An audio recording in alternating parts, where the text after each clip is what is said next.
Well, good evening, afternoon, morning, wherever in the world you are watching this. We have another episode of WorldVenture in Review today, and our guests today are Nathan and Tina Smiddy. So, hey, say hey to everyone, and you should follow their social media because they have some pretty entertaining posts there and informative posts. We won't take away the seriousness of some of the informative one. But Tina and Nathan, why don't you tell them where they can find you online? So you can find us at smitty.africa, and that's the handles for every place. That's our website, Instagram, TikTok, YouTube, Facebook.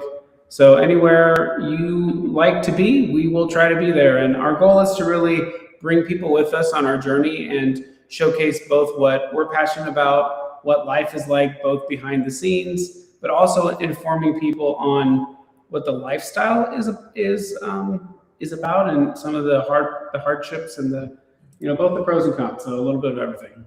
Yep. Awesome. So make sure you do that. If you scan the QR code on the top corner of the screen, it will go to their ministry profile where you can see some easy links to all their social media. And if you choose to give today, that's where you can go as well. But we've also put the link inside the chat today too, if you're following us on some of our social media sites.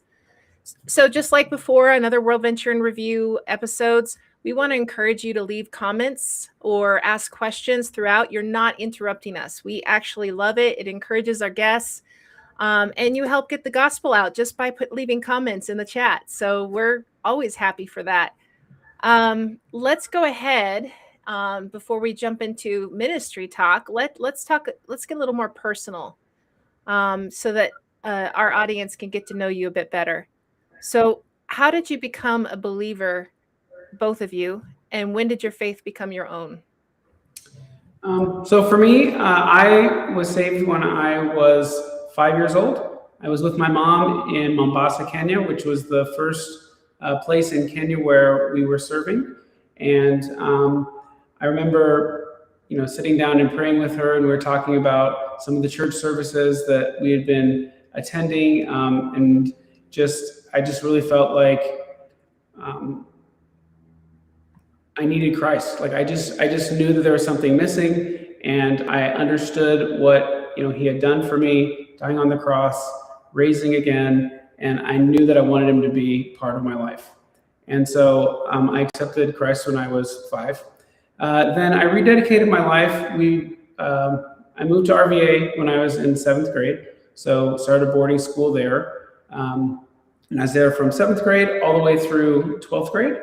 And in 8th grade, I rededicated my life, and I had really, really awesome dorm parents. I was in Bongo dorm with the Dempseys, and they were phenomenal. And one thing that the Dempseys just had was they just had this joy and this passion for loving people, loving kids, just being authentic and real and sharing their lives. And we could tell that they cared so much about us and were there for us. And when we would ask them, where does this come from? And they're like, it's because Christ loves us, and so we love you, and so we're just pouring out what we have inside us. I love that. That's a beautiful sentiment towards the end there. Yeah. Yep.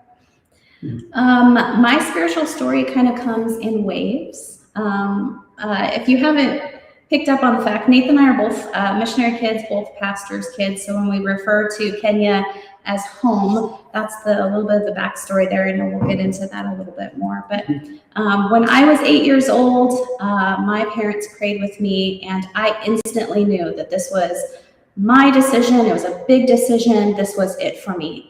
In fact, so much so, I am the oldest in my family, and I immediately decided that I had to convert my younger brother, basically scare him into believing. It was so personal and so impactful that I needed him to be along with me. And so I had to apologize to him later for scaring him into faith before he was ready. But it was so important to me, and it was very, very real. And then my family went through several years of just some hardships. We went through a war. My father was shot. We had to move from Rwanda to Kenya.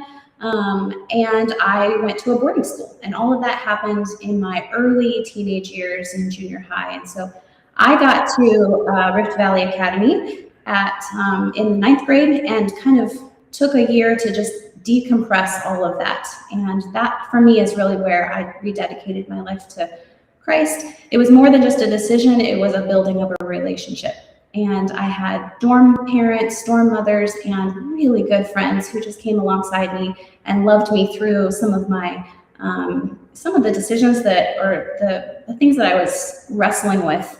Why did this happen to me, God? And they stuck with me, and the Lord stuck with me, and that's really was a pivotal moment of where my faith became real. Awesome. I love the part about your brother. I mean, that's hilarious. He will appreciate that. I said it publicly. I take full blame for that, full responsibility for that. I'm sure he brings that up more than occasionally. More than once. All right. So as we've learned, this is not your first trip to Kenya, as you've explained. So let's go a little deeper into that history of your history with Kenya and Rift Valley.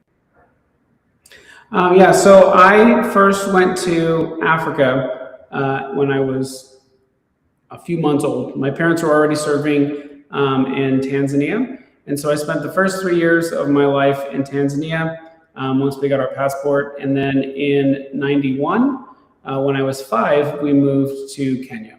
And my parents served in Mombasa, so they're down there on the southern tip of southern tip of Kenya in East Africa. That's where I was until 7th grade. And then I also went to Rift Valley Academy, like we previously mentioned, and I was there all the way through high school. So. Mm-hmm. And then my family, similarly, we lived in Rwanda first, and then moved to Kenya. And my family moved to Mombasa, and we lived right across the street from the Smiddy family. So we knew each other as kids, and then we both went to Rift Valley Academy for high school, just as friends. But our families are very, very entwined. We've known each other for a long, long time, and it makes family reunions and holidays really fun. It sounds like you have a very rich history. How long have you two been married? 18 years. 18 years. Good Wow. job. You do that right. We actually both went back to RVA for their centennial celebration in 2006, completely independently, not knowing the other person was going to be there. We wound up connecting and traveling together, and then we were there for this big celebration that a lot of alumni went back for. And that's really where God kind of told both of us, there's something over there. He's on the same path that you are. And so that was 2006. By 2008, we were married, and we knew that Kenya and RVA in particular were very, very important to us. It was a path that God had spoken to both of us, saying, he would like us to go back there. And so we thought that's where we were headed to immediately. And God had other plans whenever we prayed about it. Mm-hmm. He said, not yet. And so we waited, but we always knew that Kenya was on the horizon.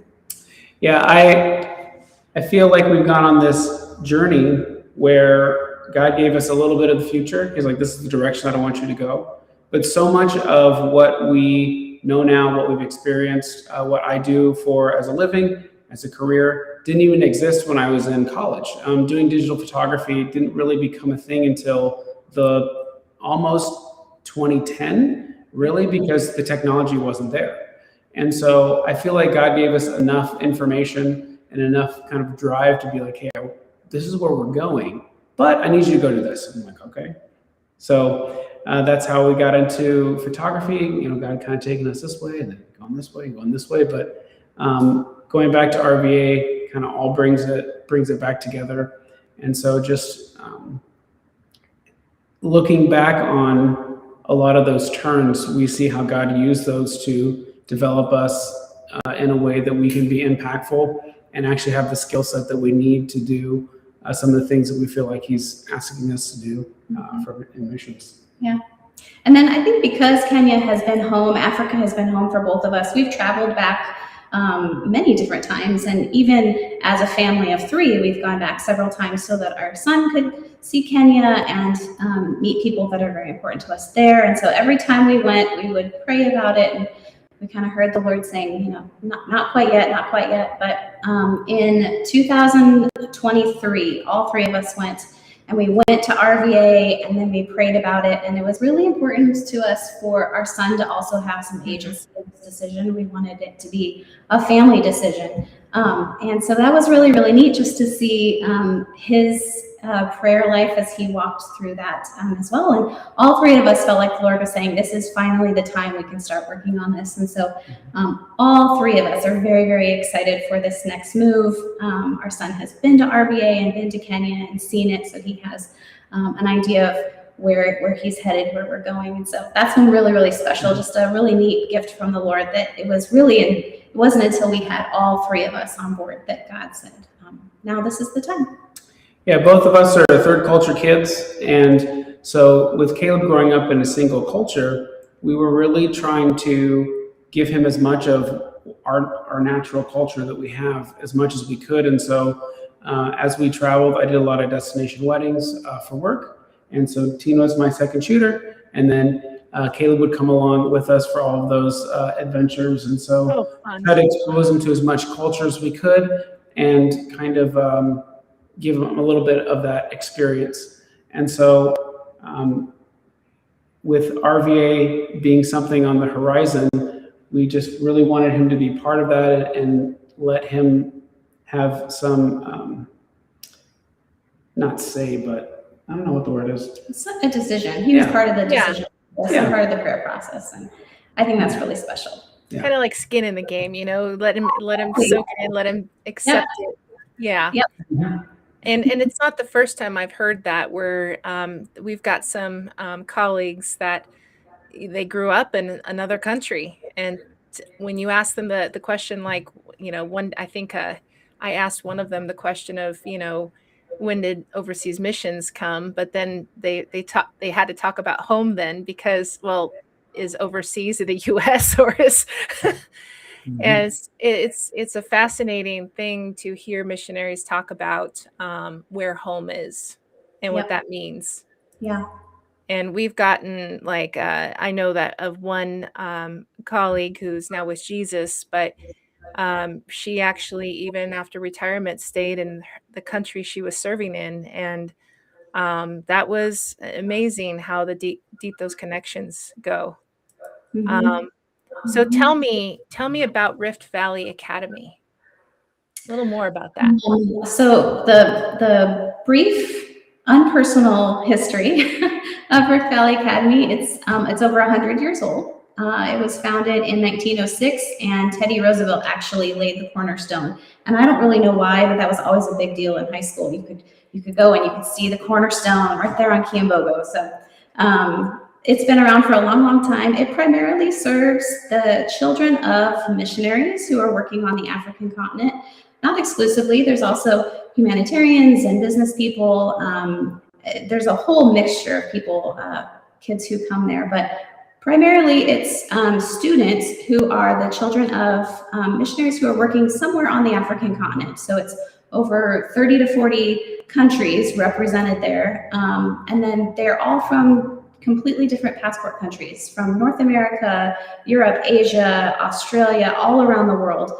So it is just a giant watercolor of culture and language and passions. And it's really, really just a very special place. And it is a boarding school. And so that means that 3 months you're on campus for 3 months and then back home for a month, and it goes year round that way. And so it is faith-based, but I think I know for me personally, it was just a time where I was exploring the difference between what my parents believe and what I believe. And I think that's pretty typical there. So we have chapel and we have, Bible study and a lot of people encouraging us. But it's really a place where the students are exploring what do they believe and why. And you're surrounded by a lot of other deep thinkers and people going through the same thing. Just being a TCK and being surrounded by other TCKs, it's our own little village. Mm-hmm. And RVA is an American system school. There's only 2 American system schools in all of the country. It's RVA and then Roslyn, which is in downtown Nairobi. And the purpose for the school starting initially was the missionaries were going out into the bush, and a lot of times they'd be in places where there wasn't access to education at all. And so the school became a place where the kids could go and actually thrive, but then also be really well prepared for the future. And so RVA is essentially a really high level education school. We have about a 95% graduation rate, and then about 80% of those kids go to college. And out of my graduating class of 73, there's actually, I think, 7 of my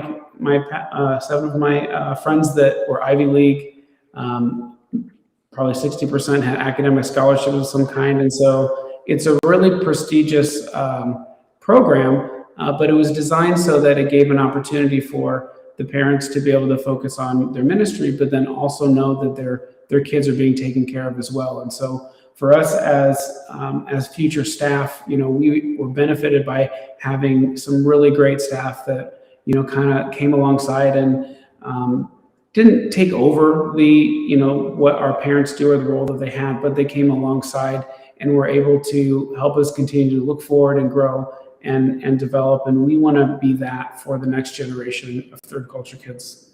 Mm-hmm. And we are going back to be not only teachers, but dorm parents. And so that's really the role that we have felt the Lord really kind of assigned to us. And that's really, really where we're excited, just to be around the students and in a living lifestyle. So have them over for dinner and just, sit on the couch and listen to their hard days and their great days, and to go to their sports games and to just kind of step into those moments with them and just walk through life. And that takes time. That building of trust takes a lot of time. And so this is a permanent move for us. We're in it for the long haul. And we had staff members who were consistently there while we were at RVA, and that was so important. And we want to do that as we go forward. And we're now the staff members. So it's a little bit of an overwhelming process right now, knowing that we're kind of closing all of our doors here, but that's why we really want to be around for the long haul. Mm-hmm. Speaking of which, that kind of echoey sound that you hear, it's because we're sitting in our currently 95% empty house. Mm-hmm. As you guys may know, we're trying to get out there for this next school year, and so we're in the process of getting rid of all of our stuff and packing and all of that. And so the reason our house is so echoey is because there's no furniture in it. And when you're in the southern part of the state of Arizona, you have tile, you have it's to keep it cool, because down there you guys are into triple digits now. Yes. Yeah, it's 102 degrees today. Yep. But here's a fun thing. So 102 degrees, and all of us in Arizona laughingly call it a dry heat, but it really is, because if you've been to Africa, when they're in their triple digits, it doesn't feel the same. It does make a huge difference, that humidity level. So Mombasa, where we both grew up, is right on the coast, and it is very, very humid. It's very similar to Florida, so we understand that completely. Kijabi, where RVA is up in the mountains. It's about 7,000 feet, and so it is misty and rainy, and we're hoping to get a garden going. I mean, it's a wonderful climate, the exact opposite of Arizona. Yes. When we go home on vacation, Kenya, it's the opposite seasons of the States. So January is the hottest month, so December, January. And I remember we'd fly home for a Christmas break, and they'd open up the hatch of the plane. When you see in the movies, it's like, the highway and the steam's like rising up. And so they'd open the hatch, and you could literally see this like steam, like kind of coming towards you, and it hit you like a wall. And then you're just like instantly wet. And then you go home and you put your hand in your bag, and it feels like you had your backpack in the freezer for 25 minutes. Wow. And it's freezing cold. You're like, how is it so cold? It was an hour ago, so. It's a little different. It has made it interesting trying to pack because it's triple digits here, and we're trying to pack all of our sweaters and scarves and like nice toasty warm clothes for August. And I'm like, I don't know if I've ever even worn these because it's so hot here. So Yeah, no, I get a little bit of that. So let's explain to our audience a bit. And just as a reminder to our audience, you can ask questions in the chat or leave comments. Feel free to. What we've talked about single culture, we've talked about third culture kid, but a lot of people who aren't in the mission field or who hang out with missionaries a lot really probably don't know what that means. So could you define that? Okay. Sure. So TCK just stands for Third Culture Kid. And what that basically means is you have a passport country, whatever your passport says. Mine says the United States. You have the culture of the country that you live in. Again, for me, that would be Kenya. And you kind of have a third culture because you live in the in-between. You're not fully from your passport country. You're not fully from the country you live in. And so you create a subculture for yourself. And so third culture kids are the kids that live in that space where they have one foot in each place, and that changes your outlook on life. Yeah, it's a mixture of a superpower, but also can be a little bit different because you're very easily able to adapt to new cultures. You're really able to adapt to change. A lot of times you kind of crave change. Both Tina and I are the type of missionary kids and third culture kids that after a certain amount of time, like, we need something different. We need something changed because we really enjoy that process of learning about something new, another culture, something different.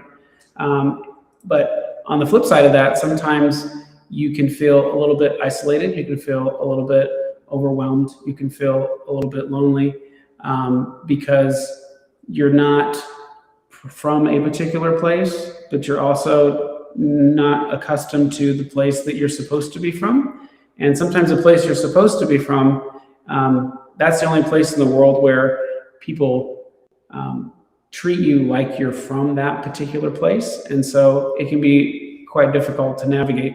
And so sometimes that is a little bit of a challenge, but for the most part, we love being third culture kids, and it just allows us to connect with people and be able to find commonality. And I just think that when you are genuinely looking for beauty and looking for things that are interesting, it really helps build relationships because people can share the things that they love more easily. Mm-hmm. And TCKs do tend to gravitate towards each other.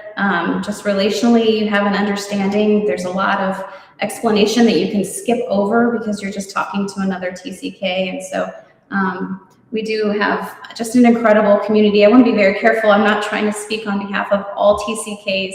This is just my experience. But yeah, we tend to love change. We do goodbyes very, very quickly and just kind of skip over it because we've had so many. Yeah. Even growing up at boarding school, every 3 months we're saying goodbye to our families and our friends. If we, I had grandparents here in the States that I, rarely saw. And so you just get used to the goodbyes and you kind of build up a bit of a callus towards that. So you skip over it very quickly. But yeah, like Nathan said, it's a really neat experience. It's definitely something that I am proud to be a part of. I love my TCK community and my other MK friends, but it can be hard. And so I think that there's just a lot of commonality and camaraderie at a place like RVA because you have people who have the same roots as you do. That's great. And I'm sure you have a ton of stories. And I mean, telling those stories of how you grew up and all that to people who want to hear it is actually, I'm finding people are interested in that kind of thing. They're interested in hearing what you've seen, what you've heard, and especially since you guys are photographers, seeing that beauty, that's a natural thing with photographers. We just can't seem to put down our lenses because we're seeing something neat, small or big, somewhere on the horizon. Yeah. Yeah. A lot of it is very relationship focused. So even when we were photographing, we would find little moments where, a father was seeing his daughter in her dress for the first time and, whispering something in her ear. And that's not just an image, it's a whole emotional moment, that relationship there. And so, yeah, it's been fun. They say pictures worth 1,000 words, and man, do I like telling stories. So Yes, exactly. what better way to tell story? And about 3,000 shots later, right? My stories are long. Okay, I tell long stories. So Trudy has a question. This is fun to hear the history, the experience, and the buy-in of their son. How old is he? He's 11. In 2 weeks, he turns 12. So he's right at that preteen stage. He's going into the 6th grade at RVA. He's our one and only, and just our cup is full. He's just the greatest kid. We do tend to kind of keep him off camera just for his own privacy. It was important to us that he gets to the age where he can make the decision himself if he wants to share who he is with the world. So for now, he stays off camera, and that's why, but he is a huge part of our lives. He likes to think that he's the decision maker and everything, but yeah. He is an only child, so not surprising. Yeah. Oh, that's awesome. We got a comment, and you can kind of see it up there. Luis, David and I are so excited for you as you go on this next adventure. We are continuing to pray for you as you prepare to leave. Love you so much. Thank you. Thank you, guys.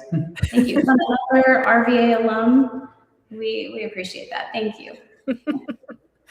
All right. So let's talk about, you mentioned so many different countries. Can you name the different countries that are represented at Rift Valley? At Rift Valley, South Korea, Australia, Germany, France, Canada, England, US. I couldn't. I wouldn't Nigeria, be able to. Ethiopia. I thought you meant the countries where they were coming from, and I was going to say, even if I just think back from my roommates at RVA, I don't know if I could mention all those countries because it was that diverse. Yeah, I think when we were there, and I know the numbers are pretty close to the same, we had people whose parents worked in 54 different countries, and we had 32 nationalities represented on campus. Yeah. So it's a pretty wide range. Yeah. And the way that the dorms typically work, not always, but for the most part, you have roughly 30 students in a dorm. And so just even within that dorm family, you'll have a huge array of cultures and languages, students coming in from other countries, and then their passport countries are different too. So it is fun. We have friends all over the world because of that. We graduate and we just kind of scatter like marbles everywhere. But then when we're out traveling, we can find, we stay with other people. We have people come stay with us. And so I think just about everywhere in the world, we can find a couch to crash on. which is really nice. Those of us who work in missions, we've experienced that where it's like, you realize how many friends you have. I'm like, oh, my friends are located around how many countries? Yeah. So it's kind of a neat thing to know that if you're in one place, that you've got a friend you can go see and pop in to visit. And so in essence, your goodbyes that you spoke of earlier aren't really goodbyes. They're just, it's a see you later. Yeah. Yeah. Exactly. So on your ministry profile, and again, you can either scan the QR code at the top to view it, or you can click on the link in the chat. You mentioned that you'll help the kids feel understood, equipped, and strengthened for God's calling in their lives. So how do you think it will look like doing that? I think the biggest thing is RVA has a unique opportunity for us to have the time that it takes to build true, genuine, and deep relationships. And every kid is different, every personality is different, but RVA gives us both the opportunities to have the time to do that, but also a lot of different ways where we can interact with the kids and build rapport and relationship with them. So it might be in class where you kind of get to know the kids that way, and then it kind of builds out from there. But we all live on the same 40 acres. So RV is a 40-acre property that is fenced in, and like Tina mentioned, it is year-round. So 9 months out of the year, we have 500 students on campus with the rest of the staff. And so because we have all that time, it really makes for great community, and it allows the kids to build trust with us and build rapport with us, so they're willing to share what they're actually feeling and thinking. And it turns into just a really unique opportunity, because sometimes it's, yes, I'm struggling with this, or I have some questions about something specific, but a lot of times it kind of turns into more of exploring life, but bouncing it off of somebody who's older than you, if that makes sense. Mm-hmm. And so we're like, hey, I was thinking about do you know what this is like? And, so where the conversations go is really kind of fun and unique. But I think the short of that end is just consistently listening and being open and letting the kids know that you care about them and that you want to help them, and just taking the time to do that, which is really what we want to do, what we're looking forward to the most. Mm-hmm. Yeah, I think just that authentic day-to-day life. Because Nathan and I have both been in their shoes, we understand what it feels like to be homesick. We understand what it feels like to be sick and have to, be in an infirmary far away from your parents when you're not feeling well. And life goes on, right? So you might get the call that a grandparent passed away, or that war is coming to where your parents are. There's a lot of very adult things that these kids are going through that it can feel very, very lonely, and we understand what that feels like. And so I think, like Nathan said, just walking through day-to-day life, creating spaces where they feel comfortable so that they can express their joys and their tragedies, and also just trying to live our life very openly. We will have a little apartment that's kind of attached to the dorm, and so they will see us on our best and our worst as well. When we are impatient with each other, when we have to apologize to each other, when we are in church, when we are in home, they get to see all of that too. And so it's really just living Christ very openly, and just being a reflection of Jesus in a very, very real day-to-day lifestyle. And that's it. That's awesome. So that brings us to one of the first part of two questions, which is, what makes you excited about serving in Kenya? Besides, ministry you can include and all the stuff you talked about, but what makes you excited about serving in Kenya? I think for me, I'm really excited about, I like education. I discovered that I am a teacher, and so I like to teach kids actual skills and talents, but more than that, teach them how to see the world, and teach them how, whatever their passion is, you can kind of start with that and build around that. Because I believe that your passion is a reflection of who you've kind of been created to be, or at least created to head in a kind of certain direction, or things that you like and things you don't like. We're all built differently. And I really want kids to lean into those passions, and education allows for me to do that. So I'm going to be teaching woodshop. So furniture design is actually my background. That's what I went to college for. So I get to teach them how to be creative and build things and come up with ideas and physically build things.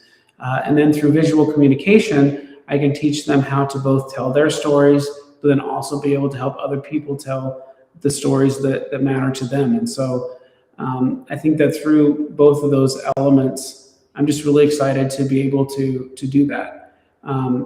And most importantly, because I can talk about Christ, I can talk about what is the most important thing to me, and what has guided my life, and what's the fuel and passion, and why I get up and live every day. And I want people to know that God loves them, and that He's there, and He wants to have a relationship with you. And I'm going to try to, let just a little bit of the grace and love that I feel through my relationship with Him, hopefully overflow out of me a little bit.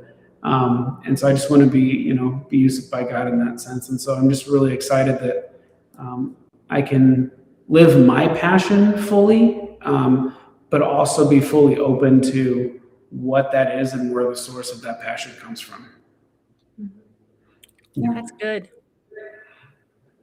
Something I don't know that we've mentioned, but Nathan and I are both public school teachers here in Arizona. So graduation was last night, and Nathan's been teaching high school. I've been in the junior highs, and so that's kind of that's also part of the base of our foundation moving forward. We're going to, of course, have to learn a different school system and different classrooms and all of that, but that has been a bit of a restriction, just being in a public school system here and then going to a faith-based school in Kenya where we are encouraged to share our faith. That's something we're really, really excited about. I bet. Brand new. So on that note, what is intimidating to you about going to serve and live in Kenya? I think for me, I feel like I'm stepping into very big shoes. I had staff members, dorm parents when I was at RVA who just did a phenomenal job. I mean, they were so impactful for me. Yeah. I can still reflect on conversations that I had with them, years later. And so I just know when you're in the space where God wants you, He can really use you. You're just a vessel, right? But He can use you to really impact people. And I know that, and that's what my prayer is. But sometimes it's easy for me to get in my head and hope that I don't mess that up.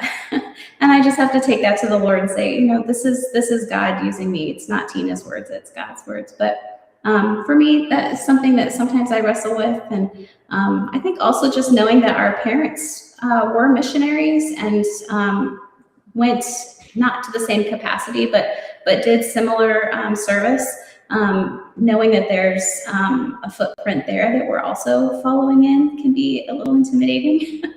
And again, just have to turn that over to the Lord and say, this is your work and your time. But we do have a lot of goodbyes also coming up, and I'm not looking forward to that. And just like we talked about earlier, I'm pushing it to the side and not thinking about it, but we've been incredibly blessed with our church family and our friends and our Bible study and our family here.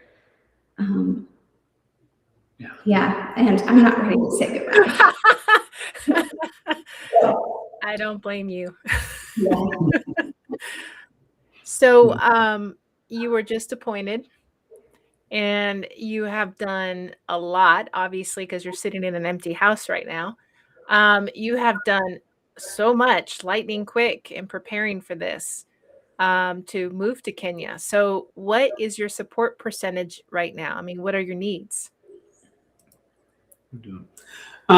So we have a campaign, I guess. I don't know. But we were thinking about, we want to bring people with us and we want people to join us on our journey. And we don't just want to be like, hey, we're going to go do this stuff, pray for us. No, we want you guys to come with us. We want you to be part of our community. And the best illustration that we could come up with was the ground crew, right? Like we're ready. We want to get on this plane. We want to go. We want to do all these things that we feel like God has called us to do and equipped us to do. But we can't do it without the ground crew, right? I could be the best pilot in the world, but if there's no fuel in the plane, it's not going anywhere. Mm-hmm. And everybody has a part to play in that. And that's one cool thing about global missions, is that no one person or one family or one group can do it by themselves. And so we want to bring you guys along with us the best that we can. And so we came with the ground crew. So it's 2026. So we are trying to do a full 360 return back to where our foundation, I feel, was really shaped a lot in our VA, and it means so much to both of us. And so our campaign is the ground crew campaign. So we are asking for $26 a month from 360 people, and that will get us up to our full support.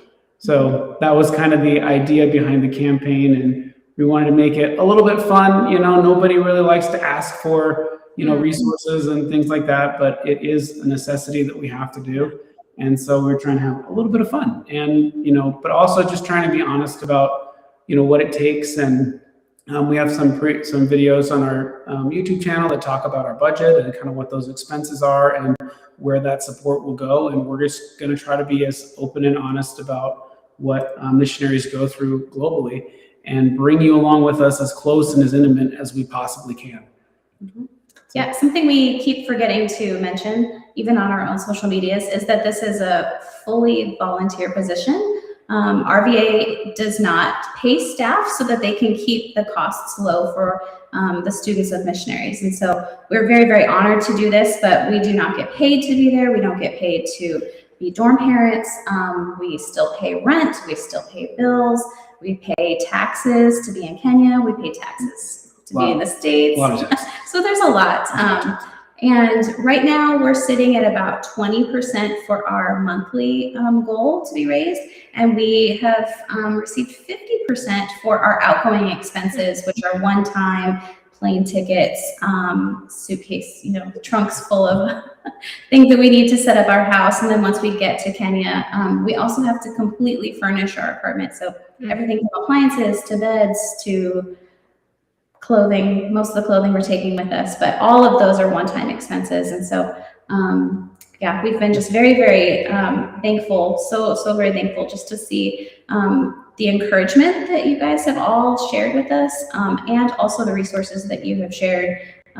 We're just overwhelmed with the generosity that everyone has given us. But that's where we stand right now. So we've got about 2 months to really close up shop here, and see where the Lord takes us. So you've heard you heard what they said out there. I mean, why stop at 26 if you want to give like 50, 100 a month? You want to give a one-time gift? Go ahead and scan that QR code in the corner, or go to the giving link that it's in the chat, and make your gift. You can make it monthly, you can make it yearly, you can make it quarterly, you can set it up however you wish. But yeah, let's be generous. Let's send them. Let's send them to the academy. Let's send them to Kenya a little faster. So you have a comment from a relative, Ron Smiddy. Best wishes, safe travels, and we love you. You will always be on our minds and in our hearts. Love you, Uncle Ron and Aunt Leslie. Thank you. Who knows what that means? What is it? He knows what that means. Okay, that's good. That's good. So how can people be praying for you personally and professionally? I think personally, it's just probably just having peace with all of these transitions. We have finished out the school year officially. This morning was Nathan's last day. So we have slowly, these doors are starting to close, and it's been exciting. It's also been bittersweet. And so just for us to have peace as we continue to move through some of these transitions. School is now done. Our house is almost done. This is our very last week in our echoey house. And then we have some training we're going to Colorado for. We're excited to just gain more tools, and so I think just our prayer request personally is to have some sweet time with family, some time where we can just kind of reset and put the past in the past and focus now on the future. It's been hard to do while we were finishing up this school year because we wanted to be present for our students here. But this is now the time where we can focus forward and, also just listen to the Lord. And it's going to be 60 days of remembering who's in charge, and it's not us. So amen to that. So, all right. So you've heard the prayer requests.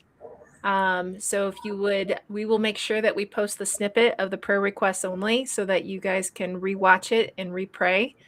You can bookmark those in your social media if you'd like, so that you can remember to keep them up in prayer. Do follow their social media because they're going to keep you updated, and they're very good at it. And I've there was this video of a cake that looked really good on there. I think it was a cake and made me want cake, and that's just not it's not part of my points plan. So, um,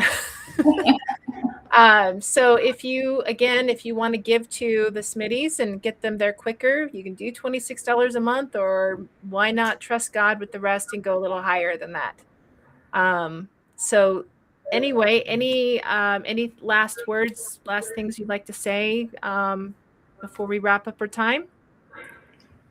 I mean, I just want to thank everybody for supporting us and just praying for us and encouragement. And to some of my students that I've had to say goodbye to this week, it's been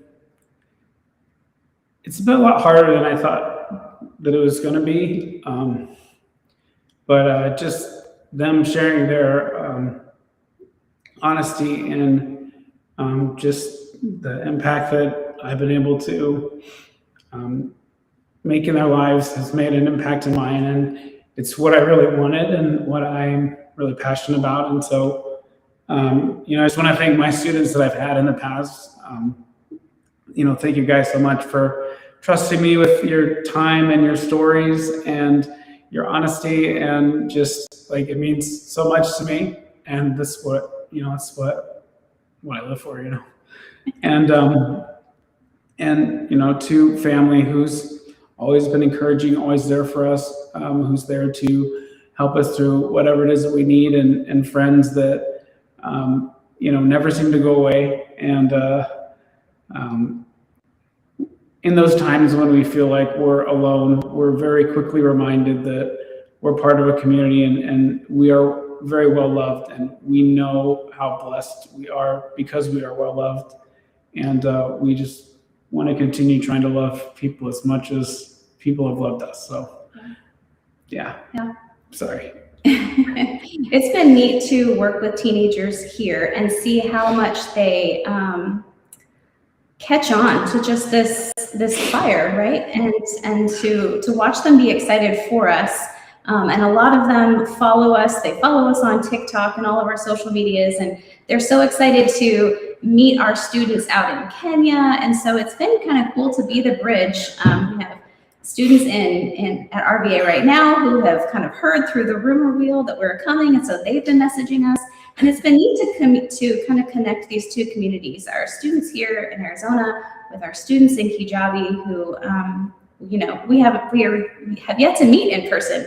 And so that's just been really neat. And I think it's a good reminder that, man, God is on the move. He is doing powerful things, and this generation that is coming up is going to do incredible things. And God is really, really using them to impact the world. And it's neat just to be a part of it and to watch it. But these teenagers that we have right now are doing incredible things globally. And God is using them in some really, really impactful ways to change the world and to get the gospel spread. And so that's been neat to just be a part of. And I could tell by just both of your responses, especially your message to the students, Nathan, that you guys have a very tender heart towards students. And I think that's going to do well in Kenya. And I think you both will do well in Kenya. And your community loves you, and WorldVenture loves you. And as a community, you do not go on this alone. So you have a whole backing of people who care about you and care about what you're doing. And even as demonstrated here, family and friends, and even one person who you don't know, but I know, who's enjoying hearing your stories. So yeah, you'll be definitely prayed for. And if anyone's wondering about support and stuff like that, we do have a blog post written by another global worker on Paul and support raising. And if you're curious about support raising, you can go there, or you can watch our past WorldVenture in reviews. You can hear about how God has worked through support raising. So if you feel intimidated, if God is asking you to serve, yeah, it's hard, support raising is, but you'll see God act in ways you wouldn't have seen otherwise. Yeah. and where he wants you to go, as we're seeing demonstrated today, he will send you. And I love the demonstration of faith because you are clearing out your house. You're in an empty house, and Yep. Yeah. pretty much you can do echoes and shadow puppets. Yeah, exactly. Exactly. But I So, want to thank you for sharing your stories on here, and thank you for being on. And hopefully, we'll have you on at some point later, maybe a year or two down the road, where you can share how it's going with people. But meanwhile, again, encourage you all, follow them on their social. They'll be posting, and they've got some pretty good posts too. And I don't say that to everyone. thank you. Thank you.